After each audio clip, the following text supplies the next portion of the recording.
loved doing मकबूल. Yeah. उधर आपने अपना you felt comfortable. मकबूल के character it really called out to me. मैं उसको ना करूं ये हो ही नहीं सकता था. You know? आपको पता है कि मनोज वाजपेयी ने बहुत कोशिश की थी मकबूल का हिस्सा बनने की और बहुत धक्के खाए थे इन्होंने विशाल भारद्वाज जी के यहाँ. ऐसे मत बोलिए. बिल्कुल. मैंने विशाल को कहा था एंड में, यार तू चाहेगा ना, हाँ. तो जैसे मंदिर में रेंग के जाते हैं ना मन्नत मांगते हुए, हैं मन्नत पूरी करने के लिए ऐसे करके, मैं कसम से कहता हूँ मैं अभी आ जाऊंगा. अच्छा. अभी आ जाऊंगा, तू मुझे रोल दे दे. तो उसके दिमाग में ये था कि मैंने सत्या बहुत बड़ी हिट थी. हाँ. और वो इतनी बड़ी कल्ट हो चुकी थी, तो he wanted, specially your character. Bikku Mhatre इसके कारण जो है सत्या से फायदा मुझे आज तक हो रहा है, लेकिन उससे नुकसान भी कुछ हुए हैं, तो जिसमें से मकबूल भी है. I was somewhere very sad, यार इसने मुझे, विशाल ने मुझे रोल नहीं दिया. आपने माचिस की, you found again a character, and then came an unusual film called चांदनी बार. उसकी कास्टिंग कैसे हुई थी? एक्चुअली आर मोहन मेरे पास आया एक दिन और कहा कि एक लड़का है, मधुर भंडारकर उसका नाम है, उसने एक स्क्रिप्ट लिखी है, तुम्हारा सोच के लिखा है, तो एक बार बस पढ़ लो. तो फिर मैंने पढ़ी वो स्क्रिप्ट. मैं आधी पढ़ी और बहुत डिस्टर्बिंग थी.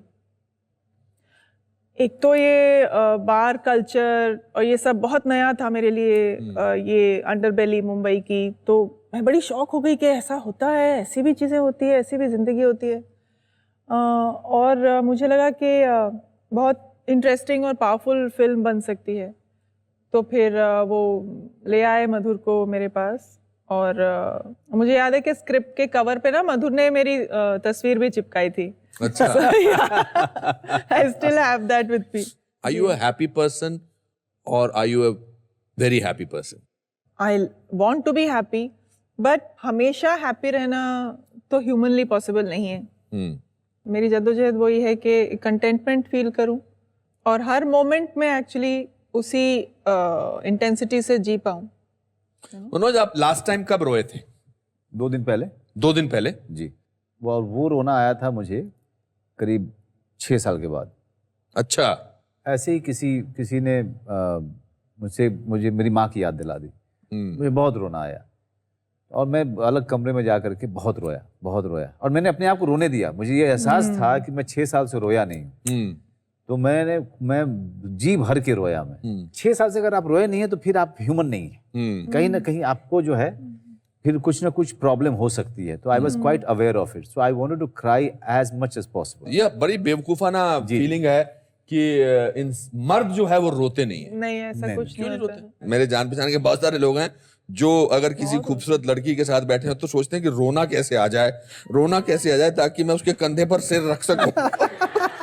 Nobody loves me. My wife doesn't understand me. My wife doesn't understand me or nobody loves me.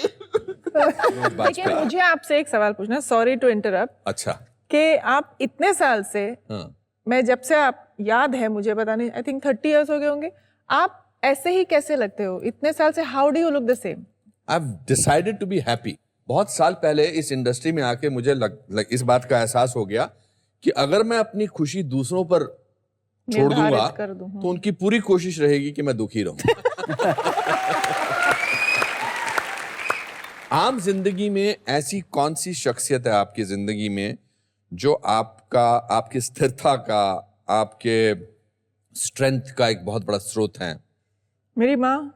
अच्छा. मेरा सबसे इम्पोर्टेंट और स्ट्रॉन्गेस्ट रिश्ता है. वो मुझे हमेशा ये कहती है कि जब तक तुम किसी चीज को महसूस करके नहीं करोगी तुम उसे एंजॉय नहीं करोगी. That's fantastic. I think she knows me very well. Wonderful, wonderful.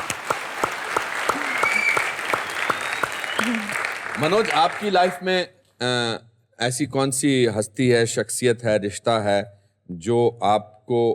जिसने आपको हमेशा बांध के रखा है? मेरे फादर. हाँ, मैं अपने फादर से बहुत ज़्यादा जुड़ा रहा हूँ. मेरे जीवन में बहुत सारे लोगों का हाथ रहा है मुझे बनाने में, मुझे सिखाने में.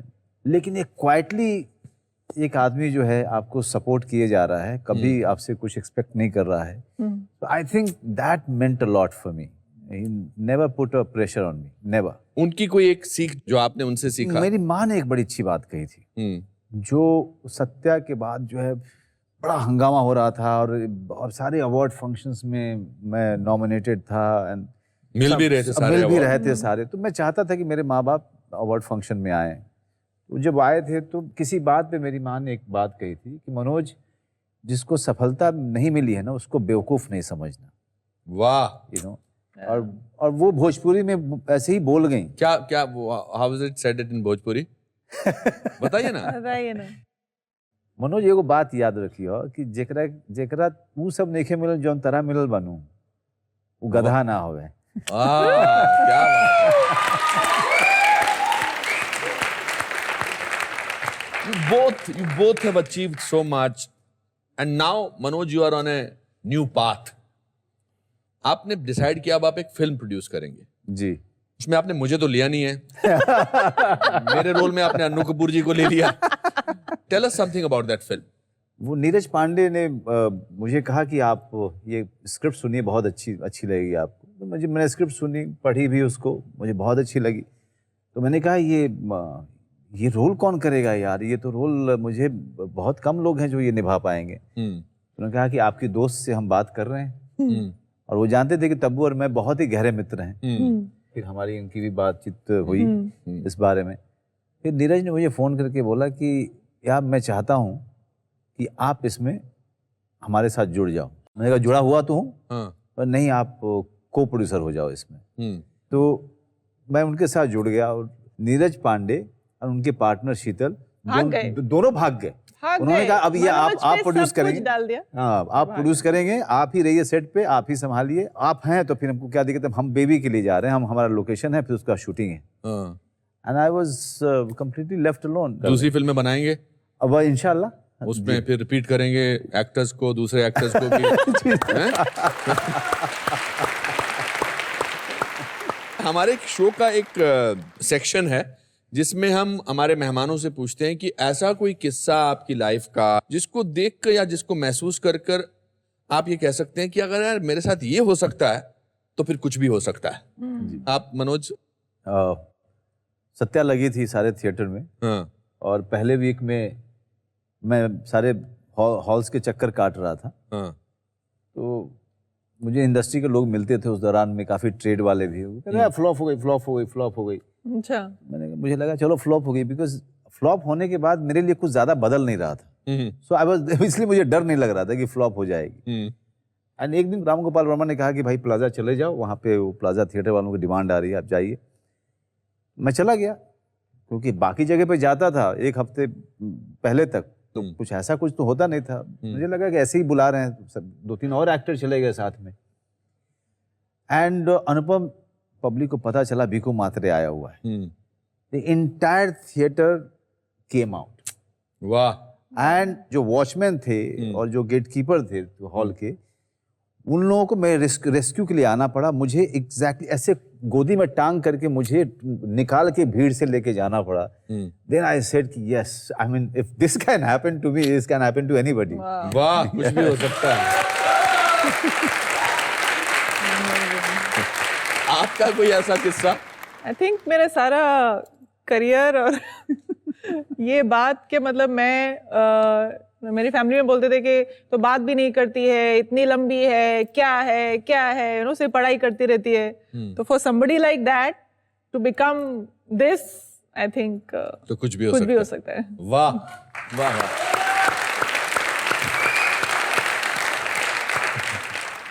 मेरे पास ये बोल है जी. इनमें से आप एक नाम निकालिए और हम उस शख्सियत को आपके साथ आकर बैठने का, आपसे 2 बातें करने का मौका देंगे. So Tabu, I will ask you too. अर्पित.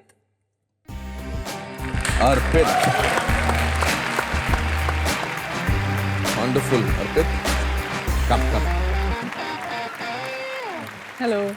बैठिए. अर्पित जी, क्या करते हो अर्पित आप? I am an aspiring actor.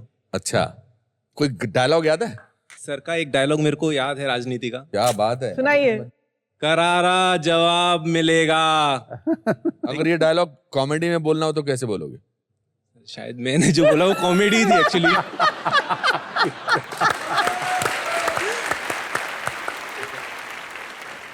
जैसे जैसे लाइन बोलता हूँ बोलते जाओ। हाँ, चलो वहां देख। बौखला गए हैं वो, बौखला गए हैं वो, बदहवासी छाई है, बदहवासी छाई है। सिंगल पॉइंट एजेंडा है कि कैसे राष्ट्रवादी की ताकत तोड़ें। सिंगल पॉइंट एजेंडा है कि कैसे राष्ट्रवादी की ताकत तोड़ें। मगर भाइयों, मगर भाइयों, राष्ट्रवादी की जड़ें इतनी कमजोर नहीं है कि इन हादसों से हिल जाए। राष्ट्रवादी की जड़ें इतनी कमजोर नहीं हैं कि इन हादसों से हिल जाएं। आसमान में थूकने वालों को नहीं पता, आसमान में थूकने वालों को नहीं पता कि पलट के थूक उन्हीं के ऊपर गिरेगा। कि पलट के थूक उन्हीं के ऊपर गिरेगा। करारा जवाब मिलेगा।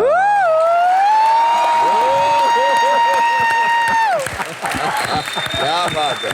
अब आपको यही नहीं, मनोज और तब्बू की तरफ से इनकी पसंदीदा चीजें एज ए गिफ्ट दीजिएगी। आइए जी।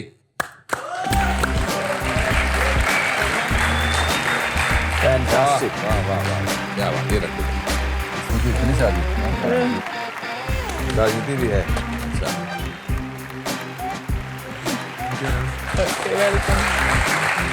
तो आप इसे हाथ में रख लीजिए। Thank you sir. थैंक चलो we'll take a selfie with him. आजा बेटा, बीच में आ जा।